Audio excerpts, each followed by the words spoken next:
Hey there, I'm Ray. I'm an instructor for Vfx, and in this video, I'm going to talk about the two roles, generalist versus specialist, and why these two roles are kind of related to the Vfx pipeline. So when you're just starting out and you're kind of confused about all the Vfx roles, this is for you the right video to watch. To bring some clarity, let's have a look at the Vfx pipeline. So the Vfx pipeline is just describing how a visual effects shot or an animation shot is made.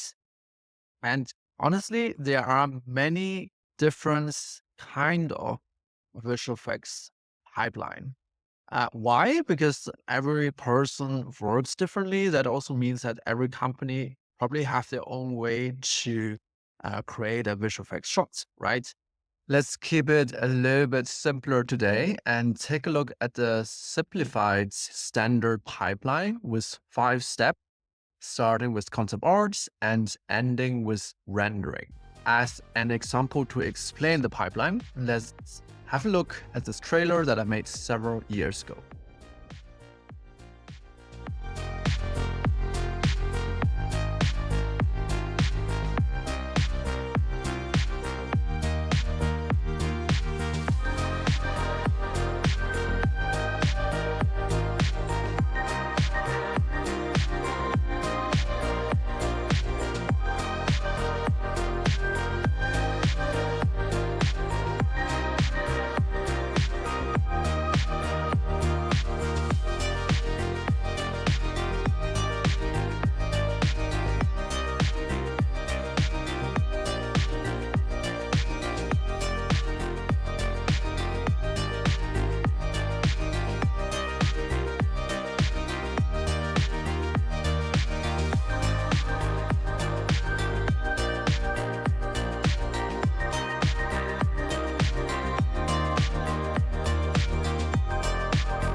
Based on this project, let's dive deeper into these 5 steps.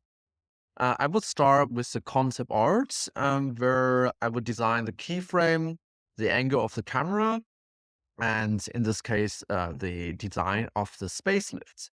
In the 3D production phase, you would translate the design that you did before into 3D, means creating the asset by modeling and texturing it.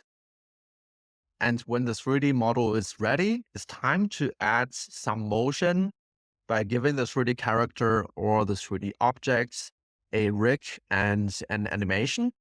Towards the end of the 3D production phase, you would add lighting and render out everything.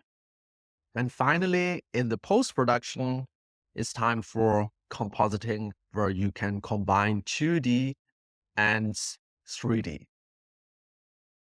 This is, of course, a structure that explains the process in a simplified way, but in the creative process, you usually jump back and forth between the steps quite often, right? A generalist usually must feel comfortable with every step within the pipeline. He kind of knows a little bit of everything, but isn't such a pro in each of the steps. While a specialist is only responsible for a small chunk of the pipeline, for example, 3D modeling, but does it more efficiently and better. It doesn't just look good, the assets also have the perfect typology. I'm not saying that generalists should not learn typology, but a 3D modeling artist naturally does it way better.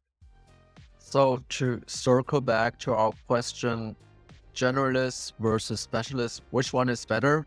I think the answer is there is no better or worse.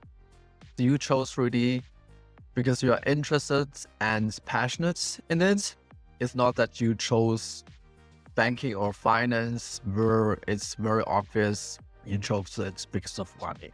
So I think to pick which role that you want to pick, in the Vfx pipeline is just related to your interest and your passion. Whether you are interested in all part of the Vfx pipeline because you want to create a complete shot, or you're just interested in creating fluid and cloud simulation in Houdini, that's really up to you, because only when you are really passionate about it, you can be good in it, right? What you have to know at the beginning, I don't think so, because while you're doing it in practice, you would develop that sense.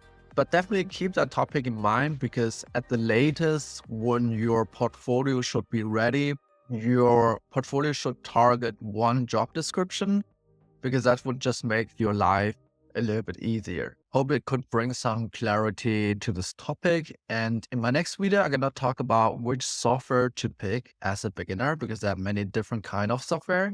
So check out that video in that link. If you want to have more VisualFest career advice, definitely follow my channel so you don't miss out. Thank you so much for watching, and see you next time. Bye.